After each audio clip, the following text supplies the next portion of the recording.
When you're looking for a Christmas tree, you want to find one that seems quite heavy for its size. That means that it still has lots of moisture content inside the trunk itself.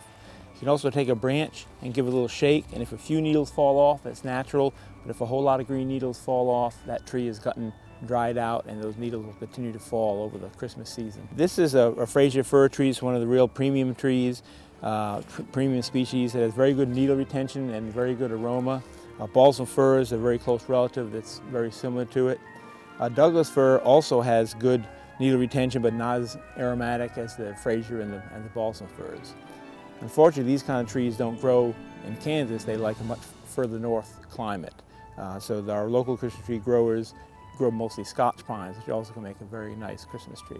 After you selected the tree, a very important treatment to give it is to cut off an inch or two from the base of the trunk. This will open up the pitch-clogged pores, and after doing that cutting and getting it home, put it in a bucket of water immediately. The first 24 hours, a tree this size can absorb almost a gallon of water. It'll just drain it right out of the tree stand that you have. And then after that, you know, it might only drink a quart of water every day. But it's very, very important to cut make a fresh cut on the end of that trunk, that stump, and get it into some water very quickly. So when you're leaving the Christmas tree lot, they've cut off if you don't have a saw at home, let them cut it off there at the lot so it's done. And then they'll run the tree through what they call a baler, which compacts the branches down and makes it much easier to fit into the back of your vehicle. And when you get home, you just take a pair of scissors and cut that netting off, and opens the tree back up. When selecting a tree stand, one of the things to consider is how much water it can hold. This is kind of the classic metal tree stand that's worked well for many years over time. And some of the newer ones have a little bigger reservoir.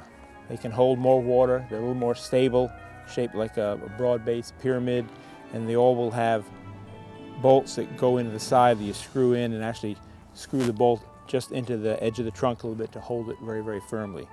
But either one of these stands would hold a lot of water, and so the tree doesn't dry out while it's in your house. We always get questions about, should I put some additives in the water, some sugar to feed the tree, or aspirin or a penny to prevent mold growth, and none of those things seem to really help the tree any. It doesn't help the needles stay green longer, it doesn't really help it absorb water, so just use straight tap water is fine to fill the reservoir of the tree stand and keep your tree fresh.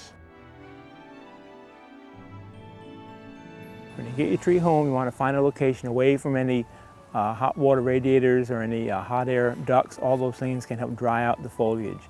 Of course, you don't want it too close to your fireplace either.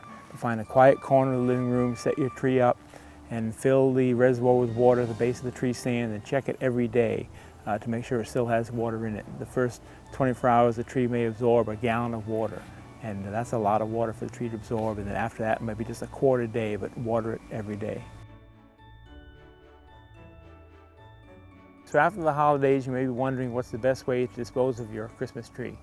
Many cities and municipalities have a certain day or two designated where they will come by and pick it up curbside, and then they will chop it up and use it as mulch on the city parks, or some cities make it available to homeowners in the area for them to take home as mulch also.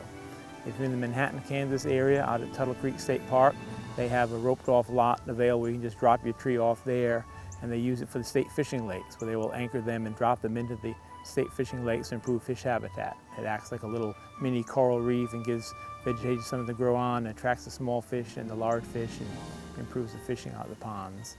Another thing you can do at your home is to trim off all of the branches of your tree and use it as mulch around rose bushes and things that are kind of semi-hardy and have trouble getting through the winter as an additional layer of mulch. And then you're left with the stick that's behind, and once that gets dried out, you can use that for kindling or burn it in your fireplace.